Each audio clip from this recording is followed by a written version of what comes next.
একটা চিপস কিনে দিলে একটা বাচ্চাকে, একজন ভদ্র মার্জিত ফ্যামিলির মানুষ তাদের বাচ্চাকে শিখায়, আব্বু আঙ্কেলকে থ্যাংক ইউ দাও, আঙ্কেল তোমাকে একটা চিপস কিনে দিছে, 10 টাকার একটা চিপসের জন্য বাবা শিখাইছে, মা শিখাইছে, আঙ্কেলকে ধন্যবাদ দিতে হয়। আর এই কায়নাতের সব কিছু দিয়ে যিনি আমাকে লালন করছেন তাকে সেজদা দিতে হয় না? এইটুকু শিখাইলেন না? কি ভদ্রতা শিখাইলেন, কি আদব শিখাইলেন বলে? আল্লাহ তাআলা বুঝদান করেন। কুল হুয়াল্লাযী যারাআকুম ফিল আরদ ওয়া ইলাইহি তুহশারুন। আল্লাহ তাআলা বলেন, হে নবী আপনি বলে দেন, আল্লাহই তোমাদেরকে গোটা পৃথিবীতে ছড়িয়ে দিয়েছেন। কে কোন জেলায়, কে কোন দেশে, কে কোন ভাষায়, হ্যাঁ, সব কিছুর ফয়সালা কার? আমরা কেন কুমিল্লায়, তারা কেন রংপুর, আমরা কেন বাংলাদেশে, তারা কেন সৌদি আরবে, কার ফয়সালা? আল্লাহ। সব মানুষকে জমিনের বিভিন্ন অঞ্চলে আল্লাহই ছড়িয়ে দিয়েছেন। তবে ওয়া ইলাইহি তুহশারুন, আল্লাহ বলে আপনি এটা বলে দেন, সকলকেই আবার একত্রে আল্লাহর কাছেই হাসরের ময়দানে জমা করা হবে। সুবহানাল্লাহ।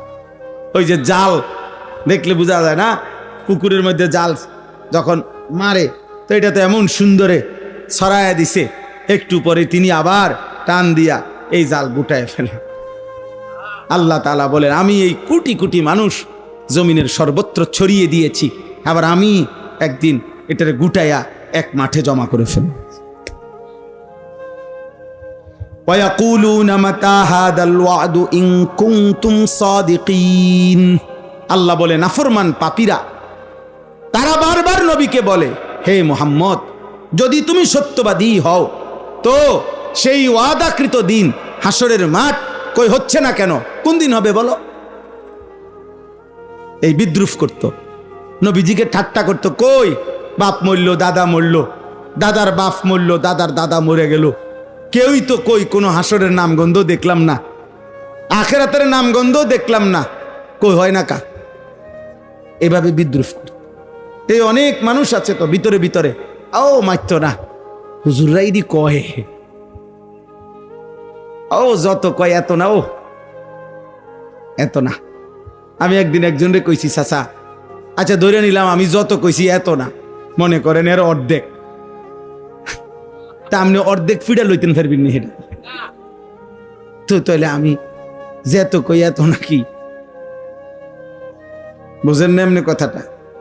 আমাদের বলার অর্ধেক ফিডা লইতেন ফেরবেন আপনি, কবরের আযাব নিতে পারবেন। অথচ আসলে বাস্তব কথা এটাই যে আসলে আমরা যত কই তত না, বরং তার চাইতে কোটি গুণ বেশি, তার চাইতে কম না, বরং কি বেশি। কারণ প্রকৃত জান্নাত জাহান্নামের বর্ণনা আল্লাহ বলছে তোমরা কেউই পুরো আন্দাজ করতে পারবা না এই চোখে দেখার আগ পর্যন্ত। তাহলে আমরা সেই পূর্ণ বর্ণনা কই থেকে দেব? বরং তার চাইতে অনেক বেশি। তো এবার আল্লাহ বলেন, কুল আপনি বলেন, ইন্নামাল ইলমু, ওই ভাই দেখেন মাশাআল্লাহ এক টানা মোবাইলটা ধরে রাখছে, আল্লাহ পাক তাকে সাংঘাতিক ধৈর্য দান করছে। আল্লাহ তাআলা হ্যাঁ অনেকক্ষণ কঠিন ধৈর্য দিছে তাকে। আল্লাহ হাত হয়তো ব্যথা করতে আছে, মাগার মোবাইল নামায়, কারণ 1 সেকেন্ড মোবাইল থেকে বিচ্ছিন্ন হওয়া মানে মরে যাওয়া। আহা বদনসিব, হায় দুর্ভাগা মুসলমান। কুল ইন্নামাল ইলমু ইনদাল্লাহ, আল্লাহ বলেন হে নবী আপনি বলেন নিশ্চয়ই কিয়ামতের পূর্ণ ইলম ঠিক ফু দিবে কোন দিন, হাসরের মাঠ হবে কোন দিন, সে সবটাই একমাত্র ইলম আল্লাহর নিকট। কার নিকট? ওয়া ইন্নামা আনা নাযীরুম মুবিন, আমি শুধু আল্লাহর পক্ষ থেকে স্পষ্ট ভয় প্রদর্শন করছি। আমার দায়িত্ব তোমাদেরকে বলা, তোমাদেরকে ভয় প্রদর্শন করা, আমি আমার দায়িত্ব আদায় করছি। আর প্রকৃত পক্ষে ঠিক কোন দিন ইসরাফিল ফু দিবে সেই ইলম কার কাছে? ফালাম্মা রাআউহু যুলফাতান সিআত বুজুহুল লাযীনা কাফারু ওয়া ক্বিলা হাদাল্লাযী কুনতুম বিহি তাদউন। আল্লাহ বলেন সত্যি সত্যি একদিন হঠাৎ যখন ইসরাফিল ফু দিবে আর হাসরের মাঠ কায়েম হবে, সবগুলো বেঈমান কাফের তাদের চেহারাটা হাসরের ময়দানকে যখন সত্যি সত্যি দেখবে তখন চেহারাটা কালো হয়ে যাবে, আর ফেরেশতারা বলবে, হে বেঈমান, এটাই সেই দিন যেদিন দুনিয়ায় অহংকার করে তুমি বারবার দাবি করতা হয় না কা, হয় না কা। এই হইল আজকে, আজ হইল, আজ হইল, এটাই সেই দিন। এবার আল্লাহ বলেন, কুল আরাআইতুম ইন আহলাকানি আল্লাহু ওয়া মান মাইয়া আও রাহিমানা ফামান ইউজিরুল কাফিরিনা মিন আযাবিন আলীম।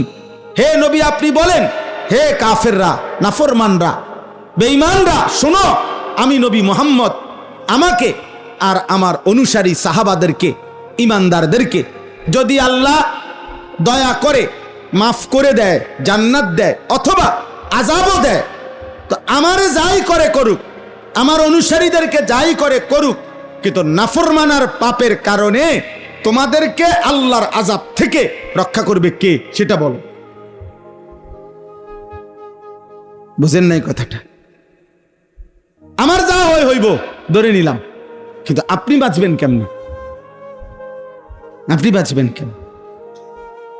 নাউজুবিল্লাহ, আপনি বাঁচবেন কেমন? হ্যাঁ, দিয়া দেখবেন না দৌড় কারে কয়, দৌড় কারে কয়, আব্বা কিভাবে দৌড় দেয়। আফসুস করবেন আর একদিন, আহারে মুরকারে, নিজে খাইতাম ভালো আছিল, আহারে লাউ কদু নিজে খাইতাম রাইন্দা, এটাই ভালো আছিল। আল্লাহ নাই, নামাজ নাই, সেজদা নাই, পাক নাফাক নাই, হালাল হারাম নাই, নারী পুরুষের অবাধ আড্ডা, গান বাদ্য, ঢোল তবলা, এর ভিতর দিয়ে বেহেশত। বাহ বাহ বাহ, বেহেশত আপনার আব্বার সম্পত্তি না। আস্তাগফিরুল্লাহ, আস্তাগফিরুল্লাহ। কুল হুয়ার রহমানু আমান্না বিহি ওয়া আলাইহি তাওয়াক্কালনা ফাসাতা'লামুনা মান হুয়া ফি যালালিম মুবিন। আল্লাহ বলেন, হে নবী, আপনি বলে দেন, ওই মহান আল্লাহ, আমরা তার উপরে পূর্ণ ঈমান এনেছি, আল্লাহর উপরে ভরসা করে আছি। আর কসম বান্দা, মনে রেখো, হে আমার নবীকে আল্লাহ বলছে, বলেন, ও চিরেই তোমরাও দেখবা, আমরাও দেখব হকের উপরে কে আছে আর গুমরাহির উপরে কে আছে। কুল আরাআইতুম ইন আসবাহা মাউকুম গাওরান ফামান ইয়াতিকুম বিমাইন মাইন। আল্লাহ তাআলা বলেন, শেষ আল্লাহ তাআলা দুনিয়ার আরেকটা ছোট্ট উদাহরণ দিয়ে আল্লাহ এই সূরা শেষ করছে।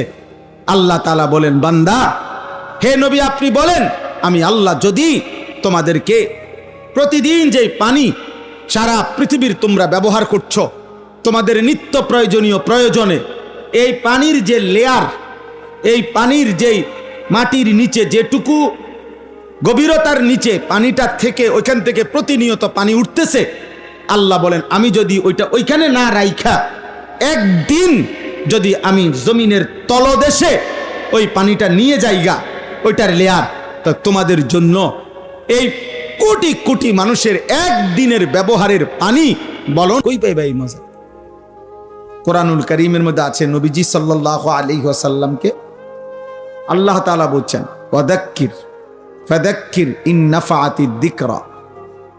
হে নবী, আপনি যদি বুঝেন নসিহত করলে ফায়দা হবে, এমন প্রত্যেক জায়গায় আপনি উপদেশ বারবার দিতে থাকেন।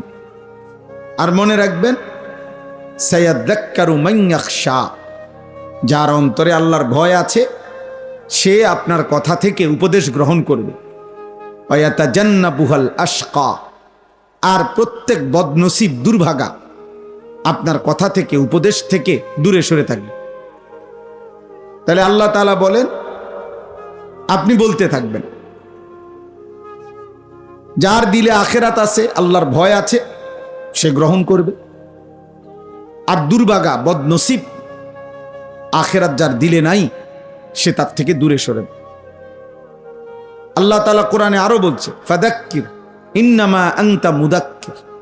হে নবী, আপনি বারবার উপদেশ দিতে থাকুন, নিশ্চয়ই আপনি উপদেশদাতা। লাস্তা আলাইহিম বিমুসাইতির, আপনি শাসক নন, আপনি তাদের মালিক নন, আপনি এ কথা বলার অধিকার রাখেন না যে যদি ইমান না আনো কল্লা ফালাই দেব, ফাঁসি দিয়ে দেব, জেল দিয়ে দেব। না, আপনি মালিক না, মালিক আমি আল্লাহ। ফয়সালা দেব আমি, উপদেশ দিবেন আপনি। আপনি শুধু বারবার উপদেশ দিতে থাকেন, ফয়সালা আমি আল্লাহর হাতে। তাহলে এই আয়াতের দ্বারাও এই কথা স্পষ্ট যে বারবার আল্লাহর কথা বলতে থাকা। আমার দরকার বলা, দাঈর দরকার বলা। কয়জন শুনলো, কে শুনলো? আজকে এত বছর ওয়াজ করেন, কই মানুষ নামাজি হইল কয়জন? আমনে গণেন, আমার গোনার দরকার কি? আমারে তো আল্লাহ গুনতে বলে নাই, আমারে গুনতে দায়িত্ব দেয় নাই, আমারে বলছে বলতে। শতভাগ দায়িত্ব নিয়ে আমানতের সাথে সবটুকু আন্তরিকতা নিয়ে বলা আমাদের জিম্মাদার। ইন আলাইকা ইল্লাল বালাগ, সব কোরআনের আয়াত। আল্লাহ বলেন বন্ধু আপনার দায়িত্ব আর কিছুই নয়, শুধুই শতভাগ পৌঁছিয়ে দেওয়া, পৌঁছিয়ে দেওয়া। আপনি পৌঁছাবেন। ওমা আকসারুন নাস ওয়ালাউ হারাসতা বিমুমিনিন, আল্লাহ বলে নবী হাজার চাইলেও আপনি মনে রাখবেন অধিকাংশ লোক মুমিন হবে না। নবীজিকে আল্লাহ শুনাইছে নাফরমান থাকবে বেশি, বেহায়া, বেনামাজি, হারামখোর, আল্লাহর দুশ্মন থাকবে বেশি বেশি। মুমিন অল্পই হবে, আর ছদ্মবেশী মুসলিম পরিচয়ধারী অথচ মুনাফিক এটা বেশি হবে। তা আল্লাহ তাআলার ফয়সালা এটা,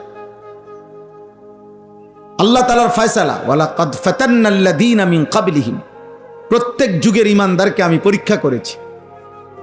ফালা ইয়ালামান্নাল্লাহুল্লাযীনা সাদাকু ওয়ালা ইয়ালামান্নাল কাযিবিন, আল্লাহ বলেন পরীক্ষা করে করে আমি জেনেছি ঈমানের দাবিতে সত্যবাদী কে, মিথ্যাবাদী কে। মিথ্যাবাদী কে?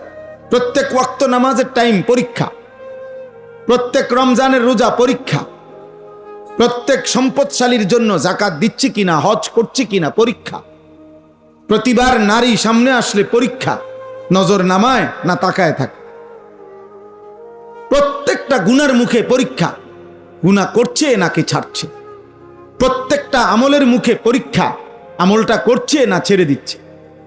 আল্লাহ বলেন আমি সেই পরীক্ষা না করে কাউকে এমনি এমনি জান্নাত দেব না, এমনি এমনি দেব না। কোরআনুল কারীমের মধ্যে আছে বারবার আল্লাহ বলছেন জান্নাতি বান্দাকে আল্লাহ বলবেন জাযাআম বিমা কানু ইয়ামালুন, বান্দা এটা তোমার আমলের বিনিময়, তোমার নামাজের, তোমার সেজদার, তোমার জিকিরের, বন্দেগীর বিনিময়, তামাশা না। অতএব এটা জরুরি, আমরা হতাশ হই না কোনোদিনও। আল্লাহর কথা বলতে থাকা আমাদের দায়িত্ব। আল্লাহর ফয়সালাই ফয়সালা।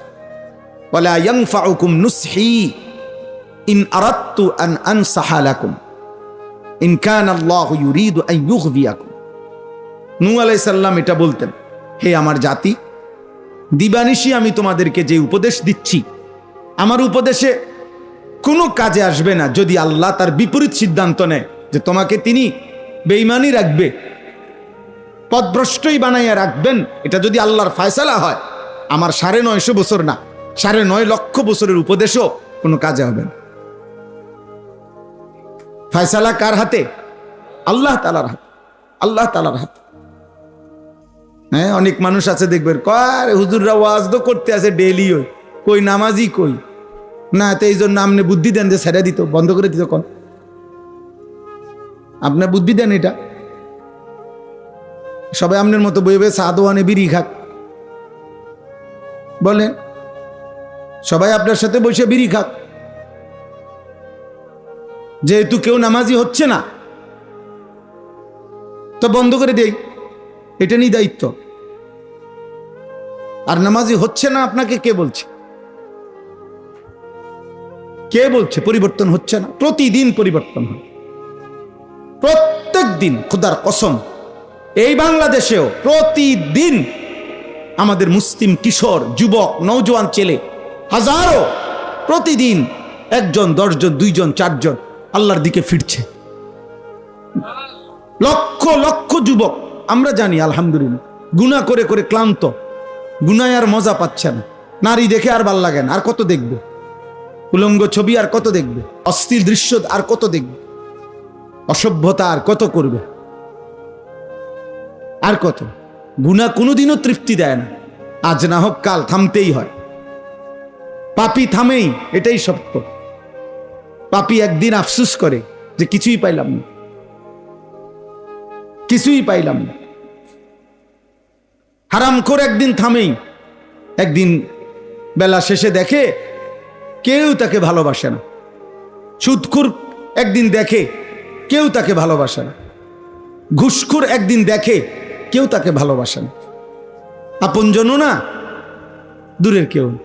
যেই আলারে সুযোগ পায় সেই কয় সুদখোর, যেই আলগা সময় পায়, সুযোগ পায়, সেই কয় 2 নম্বর।